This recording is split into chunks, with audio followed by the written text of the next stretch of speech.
my friends. And I used to live really close to a national forest. It was just a 10-minute bike ride from my place. And living in a boring small town, with nothing better to do, we often went exploring in the woods in our spare time. We didn't know directions or anything, and didn't have cell phones with Google Maps either. So it definitely wasn't the safest hobby. After years of going out there though, we'd grown pretty accustomed to the area anyway. I was just 15 at the time, and it was the first day of summer break. Me and one of my closest friends, Jason, were celebrating the start of summer by having a sleepover at my place. We were probably just going to play Xbox all night. But just a little past 12 a.m., the power cut out. My dad woke up and tried to get it running again, but it looked like it was a neighborhood-wide outage. So there was nothing we could do about it. Neither of us were tired though.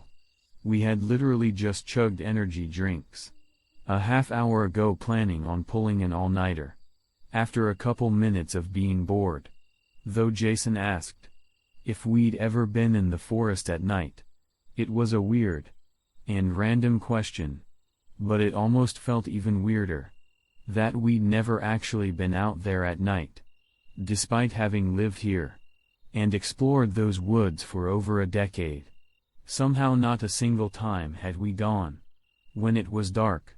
We grabbed my empty book bag and tossed a couple flashlights in it, then rode our bikes to the spot that we usually entered the forest at.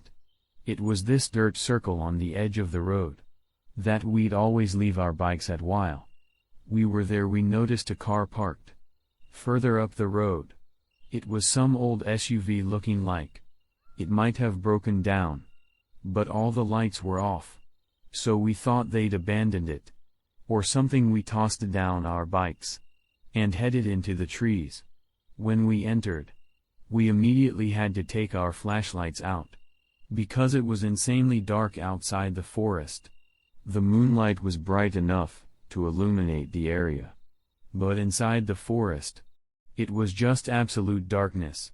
I don't even know why we were so intrigued by going here at night. I guess it was just because we'd never done it, and we wanted to get a little adrenaline rush. It only took a couple minutes for that rush to set in as we looked back and could no longer see where the road met the woods.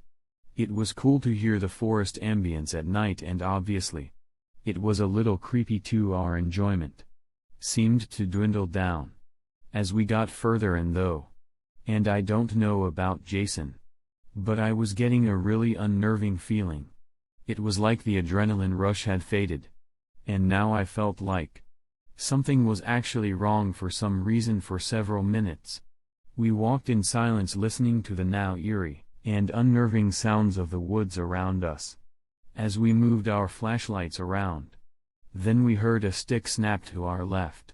The sound echoed through the woods, and both of us moved our flashlights toward it. In the beam of our lights, there was a guy standing maybe 40 feet away. Jason and I froze immediately, knowing how odd it was for some older guy to be out here, and unsure what he was up to. He had a black leather jacket on, and the cap over his long hair.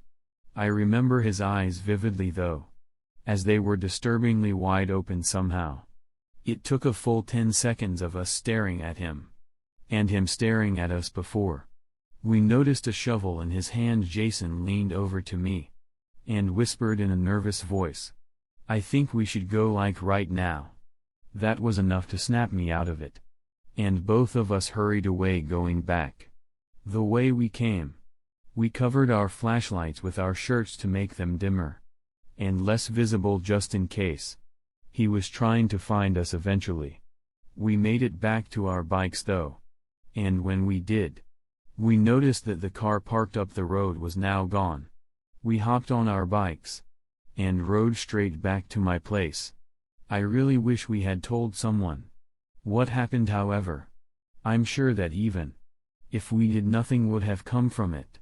We couldn't see enough to know exactly what he looked like or even what kind of car he drove after that night.